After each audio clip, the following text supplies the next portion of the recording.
અહીંયા જે લોકો છે તમારા માધ્યમથી હું મેસેજ આપવા માંગુ છું કે હું ભારતીય જનતા પાર્ટીનો કાર્યકર્તા છે, હું કોઈ આગેવાન નથી. કાલે જેમ કામ કરતો હતો આજે એમ જ કામ કરીશ ને આવતીકાલે પણ એમ જ કામ કરવાનું છે. અહીંયા બેઠે છે બધાના લોકોને કહું છું, ભૂતકાળમાં ક્યારેય કોઈની વ્યક્તિ પ્રત્યે ભેદભાવ નથી રાખ્યો. આજે આપને કહું છું ને ભવિષ્યમાં પણ કંઈ કોઈ વ્યક્તિ કે કોઈ સમુદાય પ્રત્યે ભેદભાવ નથી રાખતો. સ્થાનિક સ્વરાજની ચૂંટણી આવતો એ પાર્ટી લેવલે પાર્ટીના કામો કરતા હોય છે. ભવિષ્યમાં પંચાયતની ચૂંટણી આવશે તો એનાથી અમારે કાંઈ લેવા દેવા હોય નહીં.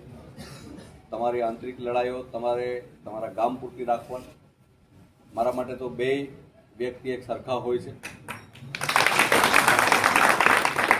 એટલે હું આપને કહું છું કે ગમે ત્યારે જરૂરી નથી કે કોઈ આગેવાનને લઈને આવશે તો આપણે કામ થાય, પણ મારી વિનંતી છે કે જો કદાચ તમે મારી પાસેથી કામ કરાવો તો એટલી અપેક્ષા હું તમારી પાસેથી રાખું કે ભવિષ્યમાં ગમે ત્યાં ગમે જગ્યાએ તમે બેઠા હોય જ્યારે મત આપવાનું થાય ને તો કમળના નિશાન સિવાય તમે ક્યાંય મત ના.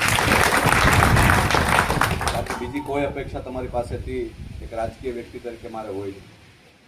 એટલે ખૂબ મોટી સંખ્યામાં તમે બધા અહીંયા આવ્યા છો. હજી તો 2-3 જગ્યાએ પણ હવે શરૂઆત થઈ છે આપણા ગામથી, એટલે હજી તો ઘણા બધા સંમેલનો બધા થવાના છે. મારી વિનંતી મેં તમને કીધું એમ કામ માટે ગમે ત્યારે હવે વિચાર કરો કે વ્યક્તિને કામ વધારે વાલું. હજી પરમ દિવસે હું ફોર્મ ભરતો હતો